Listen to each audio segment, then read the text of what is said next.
Kali ini kita akan membahas tentang kalimat efektif. Apa itu kalimat efektif? Kalimat efektif adalah kalimat yang disusun dengan padat, jelas, dan lengkap agar mudah dipahami. Selain pengertian, kita juga harus tahu apa syarat-syarat kalimat efektif. Syarat-syarat kalimat efektif ada 4. Yang pertama, harus sesuai EYD. Sebuah kalimat efektif haruslah menggunakan ejaan maupun tanda baca yang tepat, agar lawan bicara kita mudah memahami apa yang kita bicarakan atau apa yang kita tulis. Yang kedua, sistematis.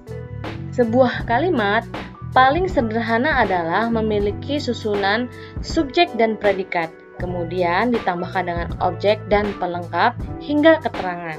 Sebisa mungkin guna mengefektifkan kalimat, buatlah kalimat yang urutannya tidak memusingkan. Yang ketiga, tidak boros dan tidak bertele-tele.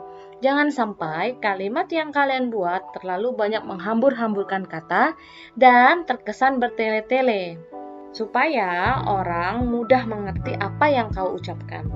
Nomor 4, tidak ambigu. Di dalam KBBI, ambigu artinya bermakna ganda atau bermakna lebih dari satu, sehingga menimbulkan kerancuan atau multitafsir. Jika ingin kalimat kita tidak ambigu, maka kita harus memilih kata, tanda baca, intonasi dengan cara yang tepat atau benar.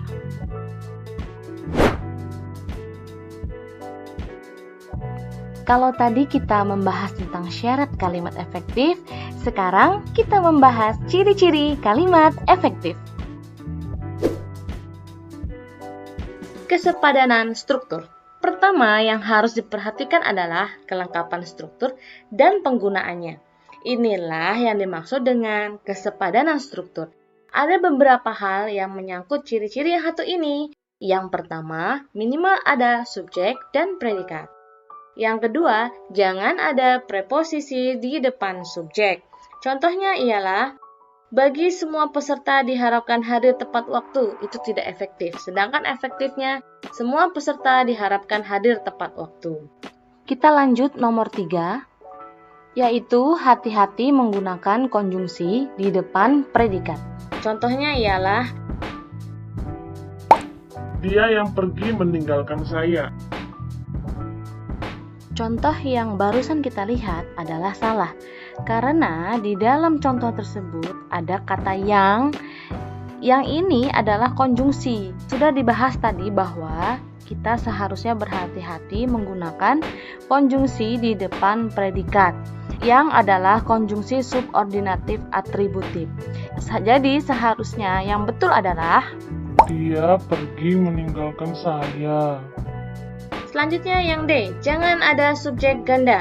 Contohnya ialah, adik demam sehingga adik tidak dapat masuk sekolah.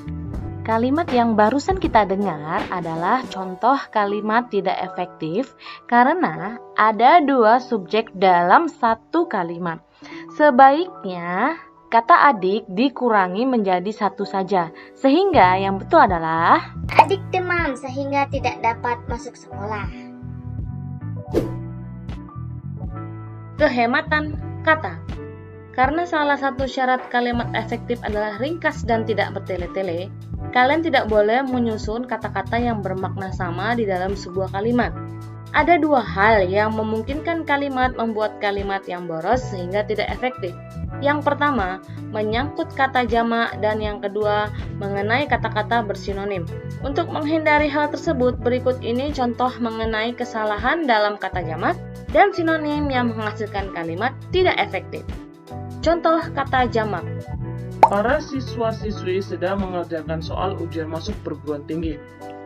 Contoh kalimat yang barusan kita dengar merupakan contoh kalimat tidak efektif.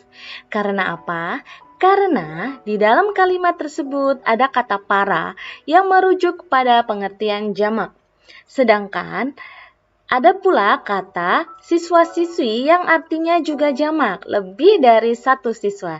Sehingga seharusnya kita hanya memilih satu saja.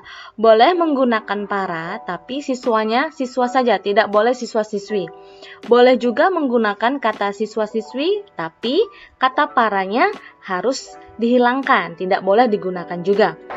Sehingga yang betul adalah siswa-siswi sedang mengerjakan soal ujian masuk perguruan tinggi. Ia masuk ke dalam ruang kelas. kalimat yang barusan kita dengar merupakan contoh kalimat tidak efektif. Karena apa? Karena ada sinonim dalam kalimat tersebut. Ada kata masuk. Masuk di dalam KBBI atau Kamus Besar Bahasa Indonesia artinya adalah pergi ke dalam. Kemudian ada kata juga ke dalam. Ke dalam artinya ya pergi ke dalam. Sehingga kalimat itu terlihat boros gitu. Seharusnya dipilih salah satu. Tidak usah ada kata masuk ke dalam. Masuk saja boleh. Jadi yang betul adalah Ia masuk ruang kelas. ciri yang ketiga adalah kesejajaran bentuk. Ciri-ciri yang satu ini menyangkut soal imbuhan dalam kata-kata yang ada di kalimat. Sesuai kedudukannya pada kalimat itu, pada intinya, kalimat efektif haruslah berimbuhan paralel dan konsisten. Jika pada sebuah fungsi digunakan imbuhan me, selanjutnya imbuhan yang sama digunakan pada fungsi yang sama. Contoh, Hal yang mesti diperhatikan soal sampah adalah cara membuang, memilah, dan pengolahannya. kalimat yang barusan kita dengar juga merupakan contoh kalimat tidak efektif. Karena apa? Pada kalimat tersebut ada kata membuang, memilah, dan pengolahannya. Kalimat tersebut menggunakan imbuhan me. Seharusnya semuanya menggunakan imbuhan me atau fungsi yang sama. Sehingga kalimat yang benar seharusnya Hal yang mesti diperhatikan soal sampah adalah cara membuang, memilah, dan mengolahnya. ketegasan makna. Tidak selamanya subjek harus diletakkan di awal kalimat. Namun, memang peletakan subjek seharusnya selalu mendahului predikat. Akan tetapi, dalam beberapa kasus tertentu, kalian bisa saja meletakkan keterangan di awal kalimat untuk memberi efek penegasan. Ini agar pembaca dapat langsung mengerti gagasan utama dari kalimat tersebut. Penegasan kalimat seperti ini biasanya dijumpai pada jenis kalimat perintah, larangan, atau anjuran yang umumnya diikuti partikel lah ataupun. Kamu sapulah lantai rumah agar bersih, itu tidak efektif. Sapulah lantai rumahmu agar bersih, ini baru efektif. Nomor 5, kelogisan kalimat. Ciri-ciri kalimat efektif terakhir yang amat krusial menyangkut kelogisan kalimat yang kalian buat. Kelogisan berperan penting untuk menghindari kesan ambigu pada kalimat. Karena itu, buatlah kalimat dengan ide yang mudah dimengerti dan masuk akal, agar pembaca dapat dengan mudah pula mengerti maksud dari kalimat tersebut. Contoh, kepada Bapak Kepala Sekolah, waktu dan tempat kami persilahkan. Itu tidak efektif. Yang betul adalah Bapak Kepala Sekolah dipersilahkan menyampaikan pidatonya sekarang. Jadi bukan waktu dan tempatnya yang dipersilahkan. Tidak terasa materi kalimat efektif sudah selesai. Ada 3 poin penting dalam video ini. Yang pertama, pengertian kalimat efektif, yaitu kalimat yang disusun dengan jelas agar mudah dipahami. Yang kedua, syarat kalimat efektif. Yang pertama yaitu sesuai EYD, kemudian sistematis, tidak boros, dan yang terakhir tidak ambigu. Kemudian ada juga ciri-ciri kalimat efektif. Ada kesepadanan struktur, kehematan kata, kesejajaran bentuk, dan yang terakhir kelogisan kalimat. Nah, ini yang sudah kita bahas dalam video ini ya. Semoga bermanfaat untuk kita semua.